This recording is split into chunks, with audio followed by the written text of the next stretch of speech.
Okay then, Tarnished, welcome back to another video here on the channel. Today we're going in for a bulked out tank flame build, and this thing is all about survivability and dealing as much damage as we can revolved around flames. Now this for me was a really exciting and fun build to work around, and I've actually enjoyed running with this quite a fair bit. So with that being said, before we get into it, if you'd be so kind to smash that beautiful blue thumbs up and subscribe with post notifications turned on, it'd be greatly appreciated. Also head down to the description and check out our new mental merch line. This thing helps me more than you guys will ever realize, so head on down and check it out.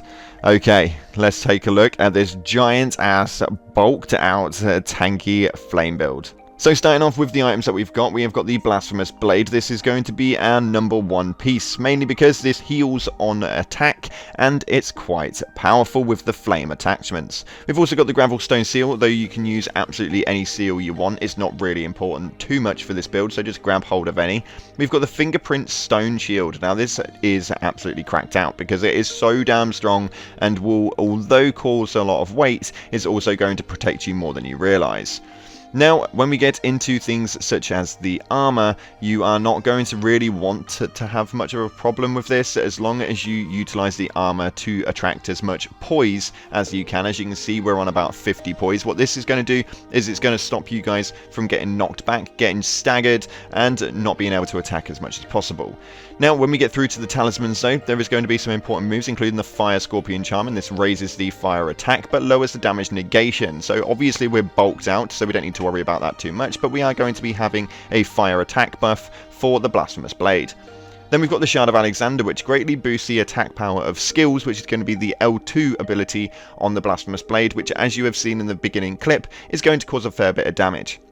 Ritual Sword Talisman raises the attack power when your HP is at maximum, and considering we're working on having our HP boosted up all the time, it's going to be greatly appreciated. And Great Jar's Arsenal is going to make sure that we can equip all of this by raising our maximum equipment load.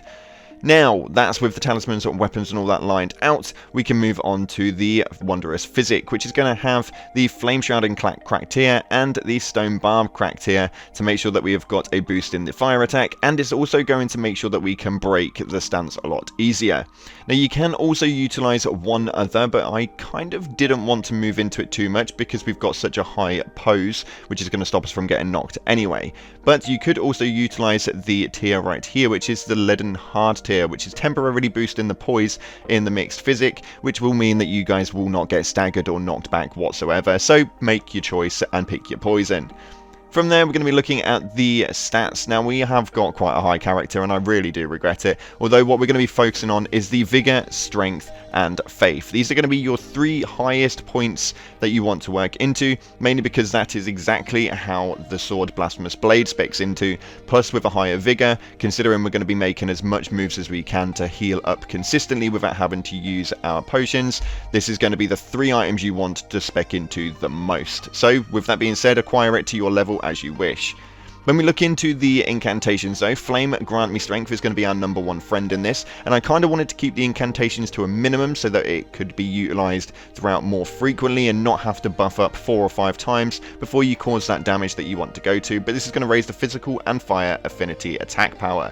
And that is the exact loadout that you guys want to be running. And as you can see on screen, this is going to cause so much damage. When you put on the Blasphemous Blade and we utilize the Flame Give Me Strength, you are going to get the ultimate boost in the flame attack. Now, using the L2 ability, that means you are going to cause more damage on this, and with having a high strength, faith, and vigor, what this is also going to do is increase the amount of power you can push into this, as this does spec into strength and faith. With a high usage in strength and faith, it means you're going to cause quite a bit of damage, regardless of whether you're just hitting a normal R1, R2 light heavy hit, or if you're going in for the special ability with the L2. Now, on top of that, when you do utilize the L2 ability, this is also going to give you health upon every hit, which is where the Ritual Sword Talisman actually comes in play quite a lot, because it's going to be adding that extra damage every single time you hit something. This isn't just going to be good for your general bosses, and although it is taking them out very quickly, such as dragons, boss fights,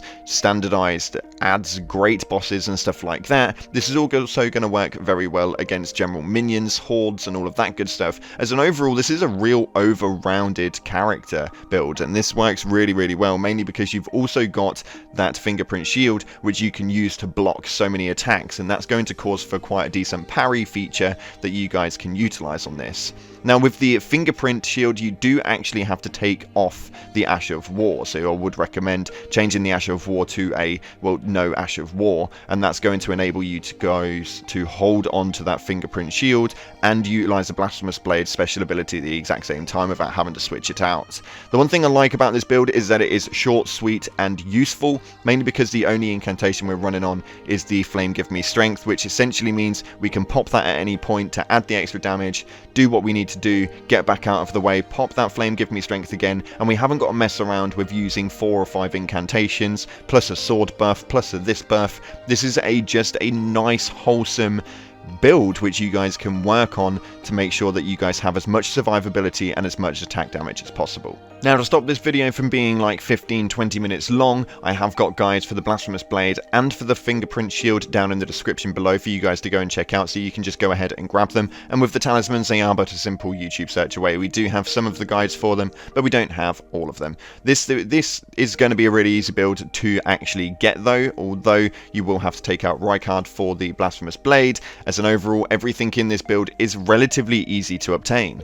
So this is going to be quite useful for a mid build or an end game build, or however else you want to work it. In New Game Plus, this worked absolutely tremendously from the beginning to the end, so this was definitely one that I really enjoyed doing. Let me know your guys' opinions down in the comment section down below. This was one that I just really had to push out there, and hopefully you guys have enjoyed it as much as I have making it. Thank you so much again for watching, guys. If you haven't already, smash that beautiful blue thumbs up and subscribe with post notifications turned on. It'd be greatly appreciated. With that being said, guys, make sure you check out the Mental merch line. It'd be greatly appreciated. It helps me out an absolute ton, and I just want to say a massive thank you to all of you guys who have helped me out and have supported me over the past couple of months. It's been an absolute insane journey, and we're also going to be bringing streams into the mix very soon. We have just recently gone full-time into YouTube, so the streams are going to be coming in. Make sure you check out the community page, as we're unsure as to where it is that we're going to be streaming, whether you want it here on the channel or if you want it on a different platform. Please check out the community page, as we are going to have a poll up as to where we should be streaming at that point. So with that being said, thank you so much again for watching, guys. Appreciate your faces, and as always, up until the next time,